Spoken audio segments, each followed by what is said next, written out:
Good morning. This is the Trent England Show. Welcome. Yesterday we talked a little bit about welfare reform and this Trump administration proposal. It is definitely outside of the box, although it is about putting food inside boxes and providing people with food instead of food stamps or EBT SNAP cards like they do today. It's a fascinating idea, and I put it out to listeners and viewers yesterday, and we got some responses. A couple people mentioned that this is not really a new idea, that this is how things used to be done. One viewer saying, going back to the old system where food is what's distributed, this is how things were done in the 60s to the 80s, and it worked quite well. Somebody else saying this is not a quote-unquote new idea. It would be a new way to run this particular program, but fair enough. It is not actually a new idea. And somebody else saying it's a great idea. So that's the feedback. And as I said yesterday, this has been, the left thinks that this is horrible. It really, I can't overstate. I read a lot of sources on the left. I do that maybe so that you don't have to. Although I think it's good. Everybody should seek out the most intelligent voices of the opposition to try to understand the other side, and at least makes us more effective. And folks on the left think that this is just a horrible idea, and even a lot of people on the right, among the pundit class, people are just sort of horrified by this. And I put it out to listeners. Got somebody else with 2 thumbs up. No negative response to this among our viewers and listeners out there. And I do think I've said this about welfare reform from the very beginning when we talked about the Trump administration pushing for welfare reform in 2018. They previewed this last year, and I said, it's the kind of issue that's really good for the Trump administration, because most of the policies that they're going to push, people are going to, it's pretty common sense stuff, right? It's like the actual position on immigration. If you dig into the actual policy proposals that the Trump administration has actually made or supported on immigration, it's pretty middle of the road stuff. It's pretty common sense stuff. It is not actually, some of the rhetoric may be inflammatory, although it's hardly more inflammatory than the rhetoric on the left, which as even David Frum, we're going to get to this in just a minute, but even David Frum, who is he claims to be sort of center-right. I would say he's sort of center-left, but he's one of these never-Trump Republicans, and even David Frum says that the left has completely gone crazy about immigration in response to the Trump administration. I think this is another one of these issues where if the administration can simply get their position out. Now, I mentioned I have concerns about this for some other reasons that have to do with basically crony capitalism. But look, if they can come up with a way to do SNAP and food stamps better with less fraud, you think most Americans are going to be against that? And you think when they hear blowback from Washington, D.C., you think that's going to push them toward the administration? Absolutely it will. And so thanks to viewers and listeners for sharing your thoughts with us on the Oklahoma Council of Public Affairs Facebook page. That's where I scanned for the comments there, and thanks to all of them. Great news. Two really interesting stories. You may not have, well, you've probably seen the first one. I bet you haven't seen the second one about the oil and natural gas economy. More stories out there about how OPEC is just scrambling, and shale oil. They're saying, this is the CNBC headline from the other day, saying extraordinary growth in U.S. shale oil could soon force OPEC to take action. But what action can they take, right? We've talked about this on the show. I have to come back to this. I love this point. It's so important. AJ Ferrati, frequent guest on the show, has helped make this point many times. The U.S. is the only truly free market power among oil-producing nations. Right? And so everybody else, the problem for all these other countries is, they have to panic because this is a major direct source of government revenues. It's not just an industry that gets taxed. It is run by government at some level, and in some cases at every level. It is run by government in these countries. It is a big part of their direct government revenues, and when oil revenue goes down, they have a potential crisis or a very real crisis. And in the United States, I mean, look, in Oklahoma, it's tough when the price of oil goes down, the economy suffers here. That leads taxes to be lower than than they were when oil was up. But it's not the same kind of catastrophe. It's not the same kind of challenge that some of these other countries face. It's important for us to remember that. The more interesting story, and you probably haven't seen it, unless you take the Wall Street Journal, they had a big piece on this that caught my eye and was just intriguing, this bribery scandal that is roiling some of the oil majors out there. It has to do with oil contracts in Nigeria. And I read this story, and I have to admit, and look, I just call it like I see it. I know this is going to sound really politically incorrect, but I have to admit, I read this story. This is about Shell, the Shell Oil Company, trying to make a deal in Nigeria. And they are now being accused of paying something like, they made a $1.3 billion payment. And the accusation is that some of that was bribery, and some of it was regular government licensing. They say, hey, we were told this is regular government licensing. And I have to say, I actually felt really bad for the corporate honchos at Shell who are caught up in all of this. I know that's a really politically incorrect thing to say, isn't it? But look, these people are used to dealing with politicians in the United States and frankly, all around the world, right? And they had you read the story, read the investigation. They had these Nigerian politicians come to them and say, what politicians say everywhere? Well, you have to get a license. You have to pay for royalties. You have to pay us some fees and, some fees and some government charges. And Shell shelled out $1.3 billion. And it turns out that once they cut the check to the Nigerian government, that they actually paid, they sort of shared the money amongst themselves, right? And not, if they would have written it up as salary and bonuses, they might have gotten away with it. But I think it sounds like they actually were distributing some of this money through, pun intended, shell corporations within Nigeria. And so, was it a bribe? How are you supposed to tell? In the world that we live in today, where basically no government really respects the rule of law, where every government engages in crony capitalism, right? How are you supposed, if you're going in and you want to do business in a country like Nigeria, how are you supposed to know what is legitimate graft paid to government in the name of fees and licensing charges, and what is illegitimate graft that could wind you up being prosecuted as they're being prosecuted now? It's really a head scratcher. Where is the line? Especially when you're dealing with foreign government, even here in the United States. Anyhow, that story is out there. I found it just fascinating, thought-provoking. I mentioned David Frum. I shared this on social media yesterday. If you followed the Trump, never Trump feuding that goes back into the middle of 2016, you'll recognize the name David Frum. I've actually been familiar with him for a long time because he spoke at my college when I was in college. But, David Frum, kind of a middle-of-the-road pundit who identifies as a Republican.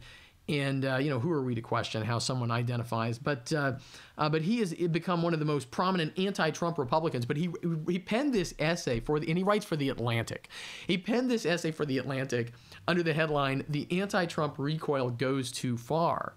And he actually makes a point, and I shared this on social media yesterday, and I said this. He makes a point that we've made on the show for a long time. This is one of Trent's theses about politics, is that much of what happens in politics is actually determined by blowback, by which side appears more absurd, more insane in their reaction to their opposition. A lot of Americans, it's easy for political types like myself to think that everybody is a political type, right? Who's on the left or on the right. And, people on the right have more in common with people on the left than they have with people in the middle. And people on the left have more in common with people on the right than they have with people in the middle. Most Americans are in the middle. Now, somewhere in the middle, right? They may identify with a party or not, but they're not in politics all the time.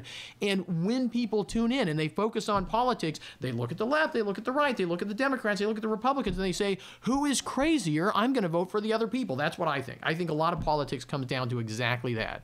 I think it helped George W. Bush win. I think it helped Barack Obama win. And I think it helped Donald Trump win. I think it helped Donald Trump win a lot in his campaign. And this is sort of David Frum's plea to people who don't like Trump to stop being crazy. Now, we've coined the term on the program, Trump derangement syndrome. And look, you can like the guy or dislike the guy, but even David Frum apparently can recognize, although he doesn't call it this, can recognize Trump derangement syndrome. And the latest example of this that he points out, and I'm glad I didn't see this, because this would have made me crazy, and instead I just got to read about it later. But apparently, maybe you saw this already. Apparently, Attorney General Jeff Sessions gave a speech where he referenced, quote, the Anglo-American heritage of law enforcement. And this was, I guess you can imagine today, I don't know if watching this speech, I was asking myself, if I was watching this speech live, would I have realized that that's a dog whistle?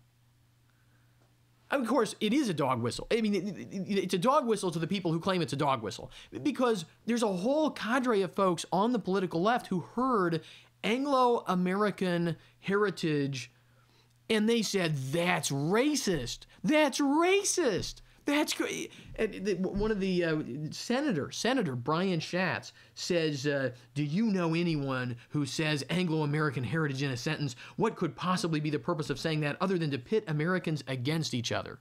And David Frum says, hold on, friends, hold on, fellow travelers. This is not controversial. This is not racist. This is not even unusual. This is how everybody talks about the law, who knows anything about the law in the United States, because unless you live in Louisiana, and even if you live in Louisiana, but unless you live in Louisiana, all of your law comes from Anglo-American jurisprudence, comes from the history of American and English law. It's not controversial at all. And David Frum goes on to say, look, I mean, people are reacting so vociferously and so absurdly to the Trump administration that they're actually going to turn voters off. They're actually going to lose elections, and they're both taking November for granted and allowing their opposition to make them insane. So I shared this. I mean, look, I suspect that a lot of our readers a lot of our viewers and listeners who go and read this essay are going to disagree with a lot of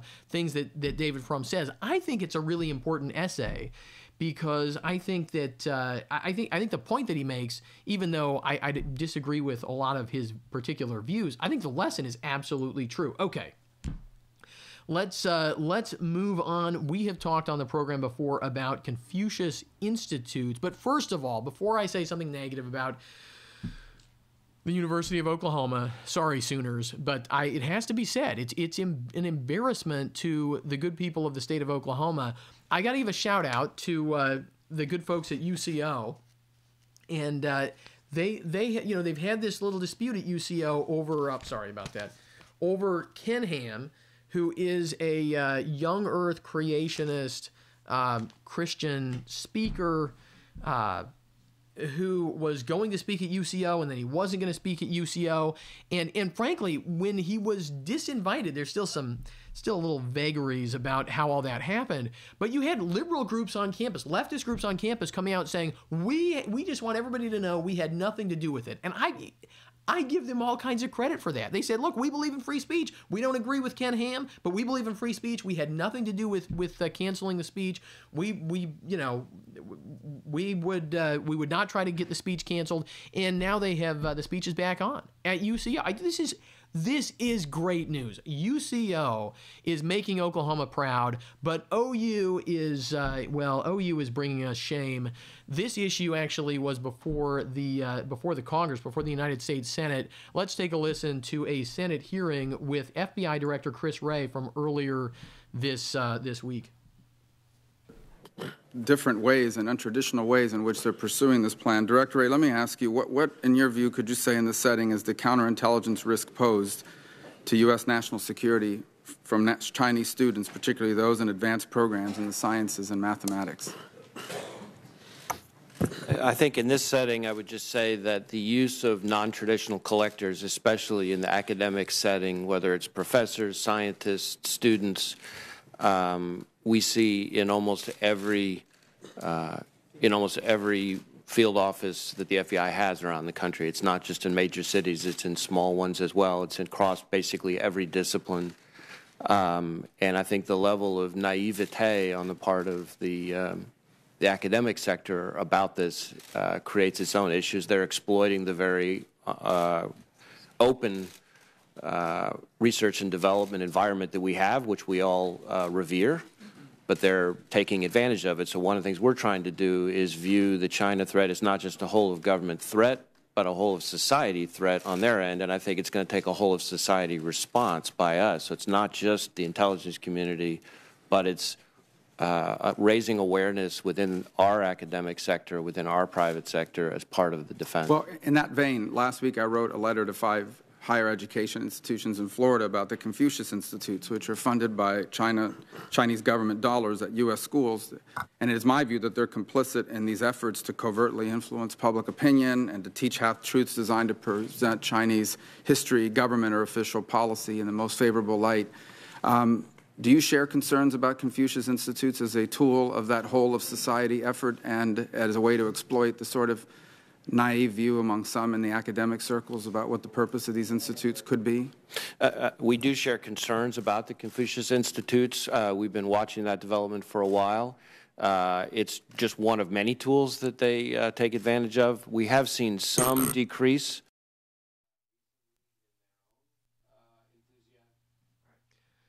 So that was, you saw there, back and forth between Marco Rubio, senator from Florida, and Christopher Wray, director of the FBI, specifically referencing Confucius Institutes, and he said, not just in big cities, also in small towns like Norman, Oklahoma. We've talked about this. We've been sounding the alarm about this. We have had Rochelle Peterson from the National Association of Scholars on the program, back on the radio program, to talk about this.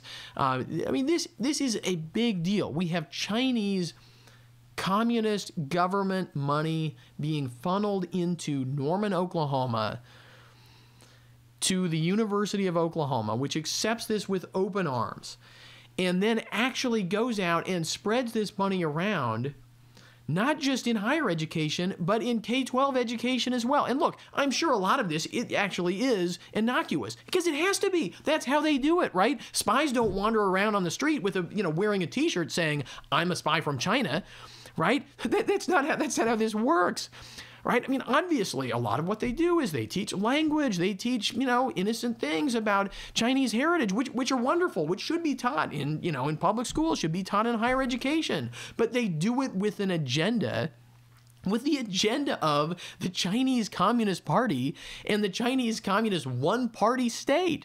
Right? I mean, that's where the money comes from. That's what this is all about. FBI Director Chris Wray is talking about it. I mean, why can't we get a conversation going about Chinese influence, as he said, not just involved in government, but society, trying to use our own institutions to shape perceptions of Chinese society that frankly don't reflect reality and also don't reflect American values, right? Values like freedom of speech, values like multi-party democracy, right? I mean, these basic ideas at the core of what we believe as Americans, and we have institutions, including the University of Oklahoma, to its great shame, the University of Oklahoma partnering with the Confucius Institute and running that operation right here in the great state of Oklahoma.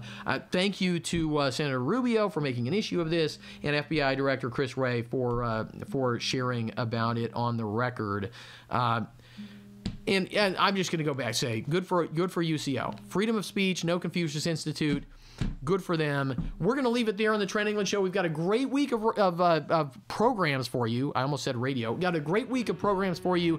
Next week, it's the 3rd week of the legislative session. I hope you will join me every day right here on Facebook at the Oklahoma Council of Public Affairs Facebook page. You can find us on YouTube. You can subscribe on iTunes.